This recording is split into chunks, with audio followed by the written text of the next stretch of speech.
Bonjour tout le monde, j'espère que vous passez une excellente semaine. Alexandre Bellemare et Olivier Danjou avec vous.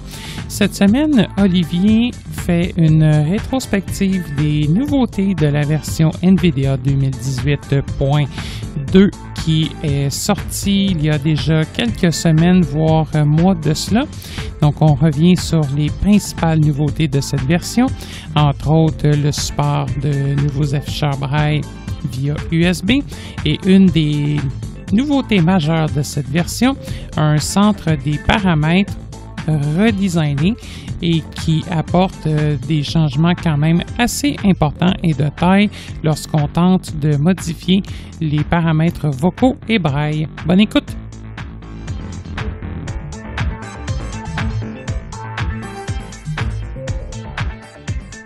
Bonjour tout le monde, Olivier qui est avec vous aujourd'hui.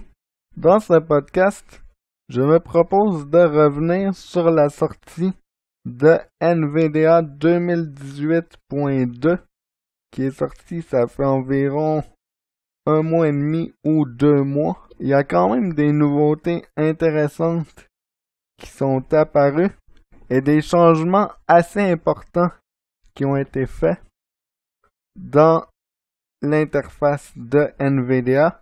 Donc, je vais parcourir ça avec vous aujourd'hui.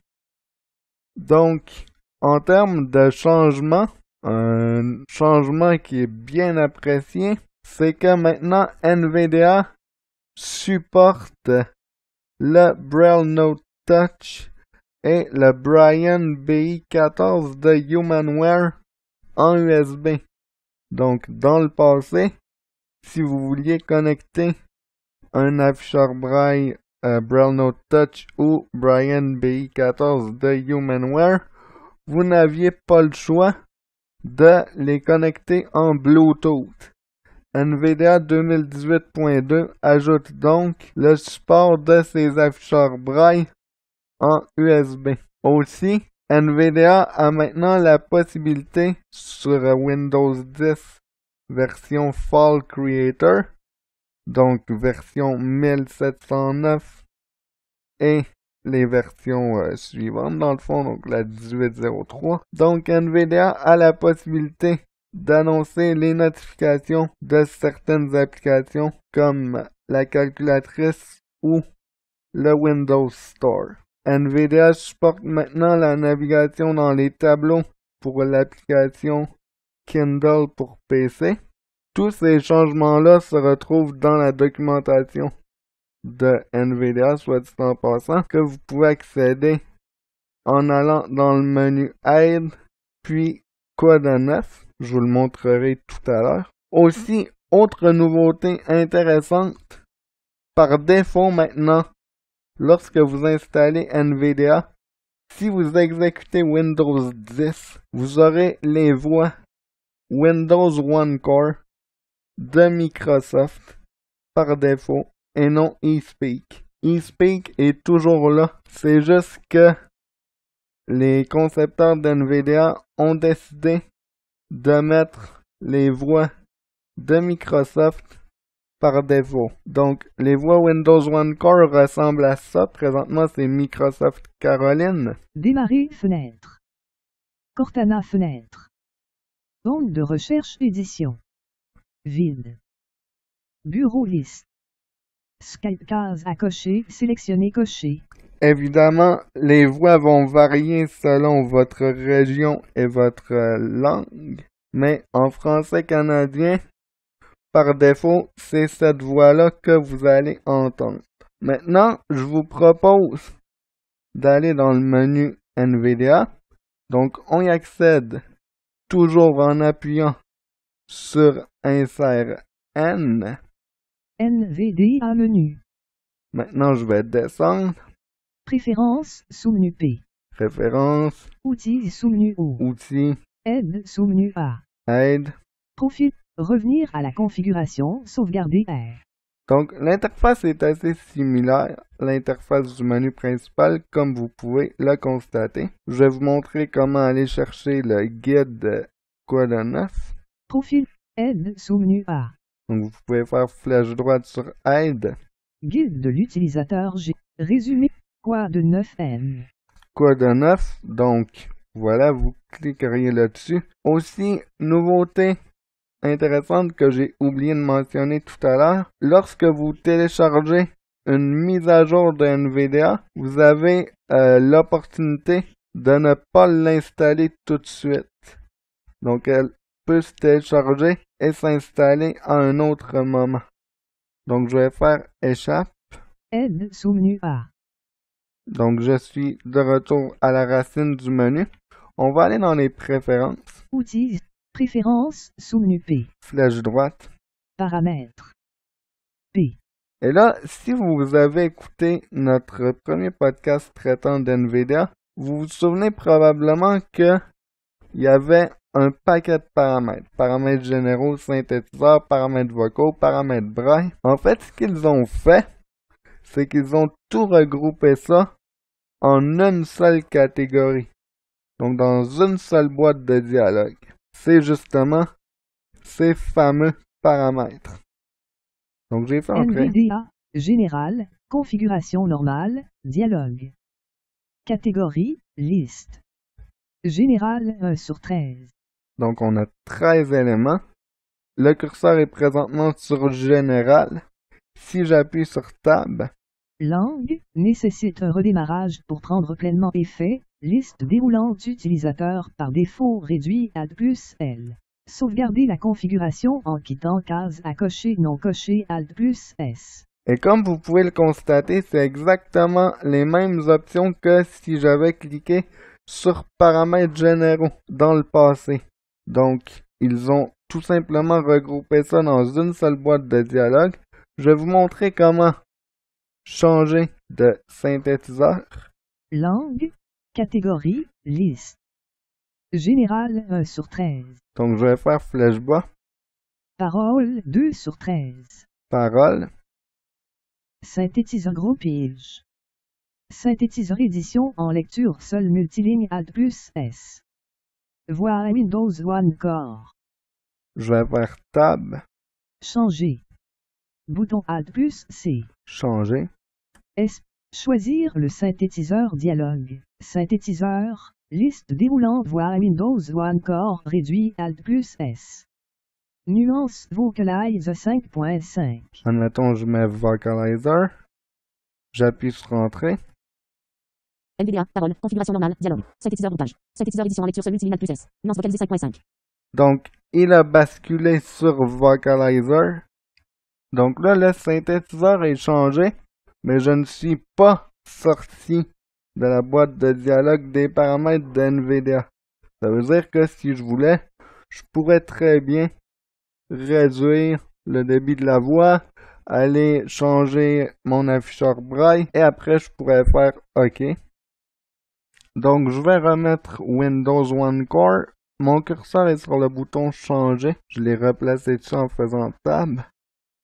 Enfoncé. Choisir le synthétiseur dialogue. Synthétiseur, liste déroulante, nuance vocalisée 5. Windows One Core. NVDA. Parole. Configuration normale. Dialogue. Synthétiseur groupage. Synthétiseur édition en lecture seul multiligne Alt plus S. Voix Windows One Core. Donc je suis de retour sur Windows One Core. Maintenant je pourrais, si je voulais, accélérer mon débit. Changer. Voix. Liste déroulante Microsoft Carol. Débit. Potentiomètre. 55. 50. 58. 60.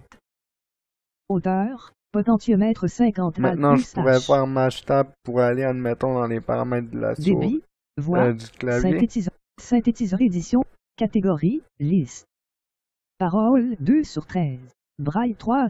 Clavier 4 sur 13.